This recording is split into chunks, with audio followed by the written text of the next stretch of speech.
Sungguh, sangat banyak sekali orang yang terjatuh dalam kesalahan ini. Mereka berbisik-bisik dalam rangka ghibah, merendahkan orang lain. Allah Subhanahu wa Ta'ala berfirman dalam surat Al-Mujadalah, surat yang ke-58 ayat 9 di juz 28, yang artinya, wahai orang-orang beriman, apabila kamu mengadakan pembicaraan rahasia, janganlah kamu membicarakan perbuatan dosa, permusuhan, dan durhaka kepada Rasul. Tetapi bicarakanlah tentang perbuatan kebajikan dan takwa, dan bertakwalah kepada Allah Subhanahu wa Ta'ala yang kepadanya kamu akan dikumpulkan kembali.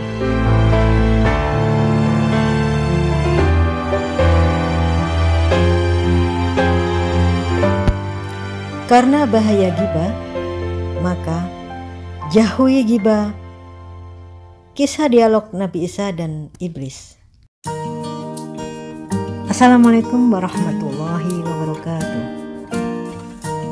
Halo sahabat semua dimanapun berada, semoga selalu sehat dan dilindungi Allah Subhanahu wa Ta'ala. Amin ya rabbal alamin.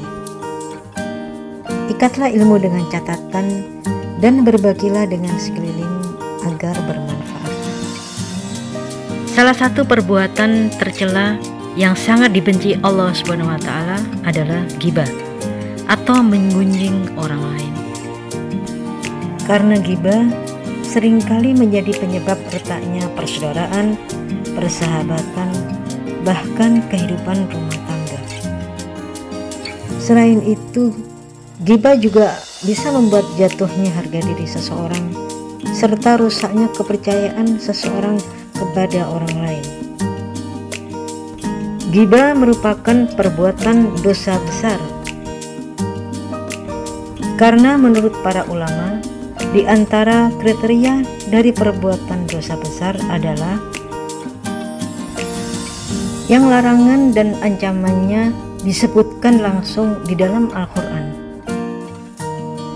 Yang salah satunya terdapat di Al-Quran surat ke-49 surat Al-Hujurat ayat ke-12 juz 26, yang artinya, wahai orang-orang yang beriman, jauhilah banyak dari prasangka.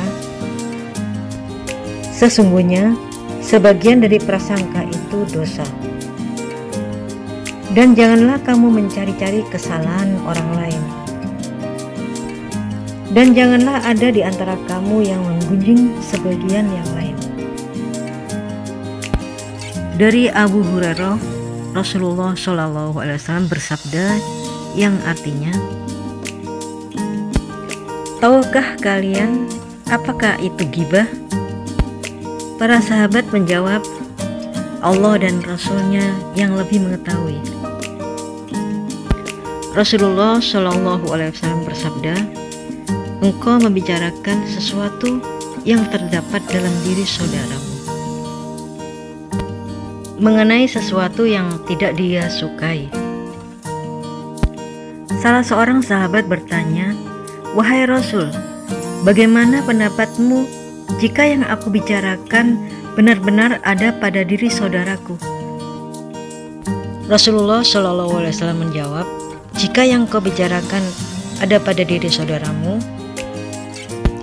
maka engkau sungguh telah menghibahinya. Sedangkan jika yang engkau bicarakan tidak terdapat pada diri saudaramu, maka engkau sungguh telah mendustakannya. Aisyah pernah mendapat teguran dari Rasulullah SAW karena membicarakan keburukan atau kekurangan yang terdapat pada orang lain. Dikisahkan, ketika itu ada seorang perempuan pendek datang ke rumah Rasulullah SAW, dan ketika ia sudah keluar, Sayyidah Aisyah berkata, alangkah pendeknya orang itu. Mendengar itu, Nabi Muhammad SAW berkata, engkau telah melakukan ghibah, wahai Aisyah. Rasulullah Shallallahu Alaihi Wasallam menegurku dengan berkata, "Wahai Aisyah, kau telah melontarkan sebuah kalimat yang luar biasa, yang apabila dilemparkan ke laut, niscaya ia akan bercampur mengubah rasa air laut tersebut. Konon, bibir orang-orang yang senang berbuat ghibah oleh iblis dilumati dengan madu." Sebagaimana dikisahkan oleh Al-Ghazali dalam Mukasyafatul Qulub, tujuannya agar mereka selalu merasa manis saat membicarakan dan menyebarkan aib orang. Dikisahkan dalam sebuah perjalanan, Nabi Isa alaihissalam pernah bertemu dengan iblis. Iblis sedang membawa madu di salah satu tangannya dan membawa abu di tangan lainnya. Ditanya oleh Nabi Isa alaihissalam, "Apa yang akan kau lakukan dengan madu dan pasir itu, hai musuh Allah?" Iblis menjawab, "Madu ini akan aku oleskan pada bibir para ahli ghibah, agar mereka merasa manis dan semakin giat melakukan ghibahnya. Sementara abu ini kubalurkan pada wajah anak-anak yatim, sehingga orang-orang merasa benci kepada mereka. Maka tidaklah aneh mengapa para pelaku ghibah seakan-akan mendapatkan kenikmatan tersendiri saat melakukannya. Tidaklah mengherankan karena iblis akan selalu menggoda manusia melalui berbagai pintu, termasuk dari ghibah ini. Tujuan iblis tidak lain adalah karena agar mereka selalu merasa manis saat membicarakan dan menyebarkan aib orang lain. Namun terkadang perbuatan ghibah atau gosip ini sangat sulit untuk dihindari. Selama ini kita semua mengira bahwa perbuatan ghibah hanyalah kesalahan biasa, karena sangat ringan sekali jari-jari yang kita pergunakan untuk menulis, atau karena lidah kita sangat ringan sekali untuk dipergunakan menggunjing atau menyebarkan aib orang lain. Padahal ghibah merupakan perbuatan dosa besar karena disebutkan di dalam Al-Quran. Bahkan di dalam Al-Quran, Allah SWT menyamakan ghibah dengan orang yang memakan daging saudaranya. Maka dari itu, kita semua harus berusaha sebisa mungkin menghindari ghibah. Berusaha bergaul dengan orang baik, menjaga lidah dari perkataan yang berdusta, selalu mengintrospeksi diri, saling mengingatkan kebaikan kepada teman atau sahabat kita.